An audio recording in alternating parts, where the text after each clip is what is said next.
Jai Hind Defense Aspirants. My name is Anirudh, and this is a quick recap session regarding the new pattern questions often asked in the CDS examination these days.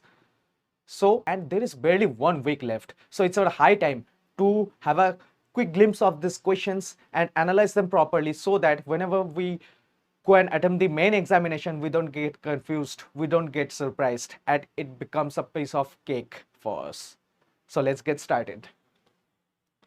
I've categorized these questions in different manners, such as storytelling question, multiple statement, context identification question, historical terminologies related question, how many pairs correct or incorrect, terminologies from the current affairs, identification of pairs, scientific experiments phenomena based question, paragraph based question, multiple topics clubbed in one question. There are character based discussion questions. The first one is regarding a Bhakti saint of medieval India, and there is a passage given. You will have to study and you will have to pick the clues so that you come to the correct answer. So he was born in a Brahmin family in the holy city of Varanasi. Here Varanasi is a catch. Okay. Then he got influenced by Ramanuja's Vedantic philosophy, and he emphasized devotion to Lord Ram. Another one, he rejected caste from all backgrounds. He preached in Hindi and made religious ideas accessible to all. And he was often seen as a bridge between southern and northern strands of the Bhakti movement. Who is he? His name is Ramanand. Okay. Come to the next one. This is a very easy question because there are multiple clues given regarding an ancient Indian king. He defeated Dhruv Sena to a Vallavi. He confronted Pulakeshin II. He was initially a Shaivite, later followed Hinayana Buddhism. He authored Priyadarshika Nagananda. Who authored Priyadarshika Nagananda? Who authored Ratnavali? Yes, you were correct. His name is Harshavardhan. Another catch is during his reign, Hyun Sung came and he got him transferred from being a Shaivite to Hinayana Buddhism. So, there are many clues given. And he also confronted Pulakeshin II. There was not a clear win or defeat, but he confronted him but could not defeat him. He defeated Dhruv Sena. So after you analyze the multiple hints, the answer will be easier to identify. This is regarding a landmark case which emerged on the aftermath of 42nd Constitutional Amendment Act and the inclusion of the formation of tribunals. So these three statements refer to the statements given by the Supreme Court, and you will have to identify which case is this about. This is a classic question of how many of the pairs are correct or incorrectly matched. Before they used to ask match the following like 1 ka A, 2 ka D, 3 ka C, and so on and so forth. But right now they are asking 3 or 4 or 2 pairs, and you will have to identify which one of them, how many of them are correctly or incorrectly matched. In here, this question is regarding a early colonial period with reference to South India, incorrectly matched. Here is a catch. Incorrectly matched you have to answer, and how many of them you have to answer, not which one of them. So be aware of these small terms by which UPSC tweaks your brain. Okay.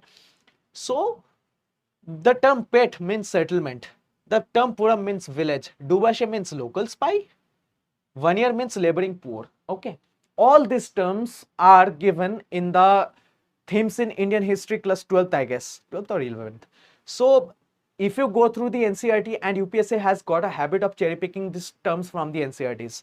So regarding Dubashe are the people who used to speak in two different languages. There used to be an important juncture between the colonial administrators and also the local masses. So the people who could speak in the colloquial term and also in the European term, they were called to be Dubashe. Okay. So number 3 is incorrect. So how many are incorrect? Only 1 is incorrect. So the answer is only 1.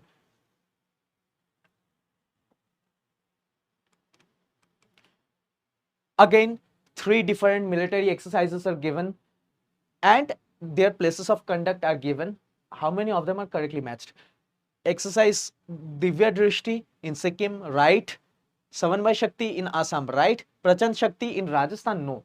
Prachand Shakti exercise was conducted in Meerut, Uttar Pradesh. So it makes the correct answer as option 2, 2 only are correctly matched. Terminologies from current affairs. The term deep sea XR recently seen in the news is related to what? It is related to an AI-powered tool for detecting tuberculosis during chest X-rays. Similar one, okay.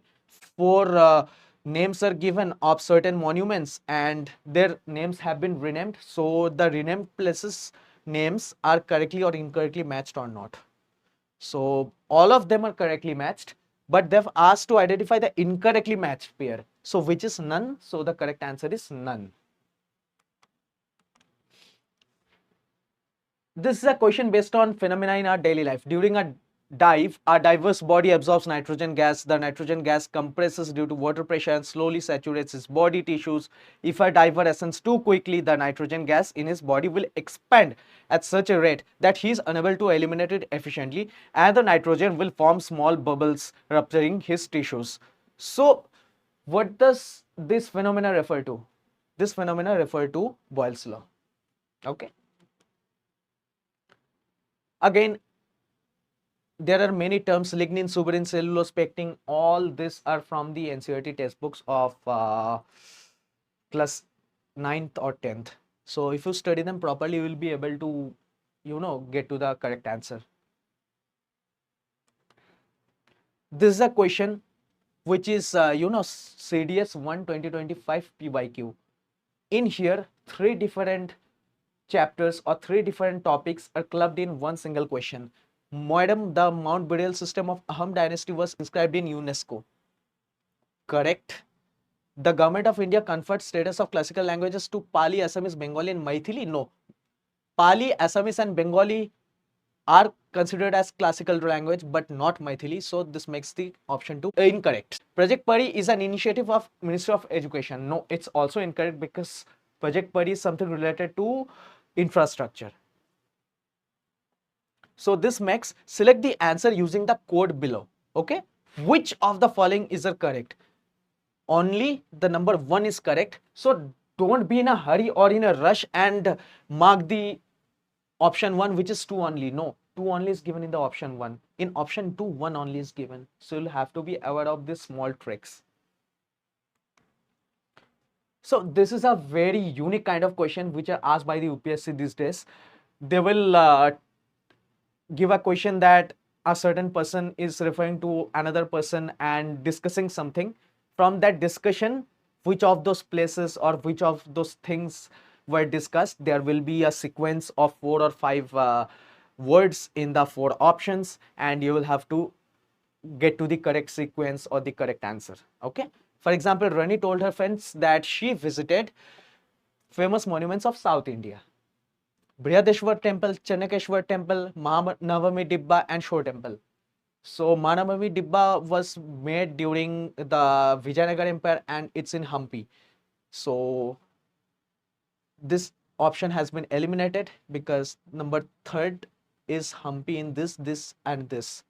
Again, the Shore Temple is located in Mahabalipuram. So Mahabalipuram is in the 4th and 2nd statement. So the first one has also been eliminated. So by this way, we get to the conclusion that the second option, which is Thanjavur, Vellore, Hampi and Mahabalipuram, is the correct one.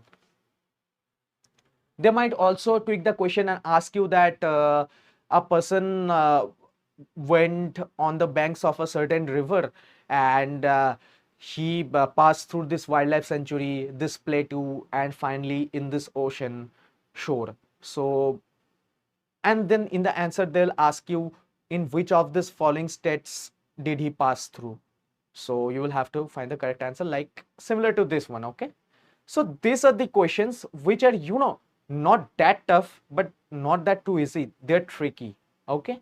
And all of these questions are very new, and from the textbook side, we have launched a sequence of test series of 8 each from GK, English and science. and each of those live tests will be free of cost, and each of them will consist of 20 new pattern questions. So go attempt that. Okay, and don't get disheartened because this questions has got a level. This will drain your mind and this will grill you. As you know, there is a saying called, if you sweat more in the peacetime, you will bleed less in the wartime. So go sweat in here while attempting these tests free of cost. Also attempt the full length tests of 120 questions. There are 10 tests from each, from general knowledge and mathematics and English. Go attempt them. And you know, after attempting them, if you can bear this drill, you will be able to ace this examination, and UPSC will become a cakewalk for you in this upcoming examination. So all the best to you. I hope you become the future squadron leaders, the future commanders, and the future lieutenants. So thank you so much. Jai Hind.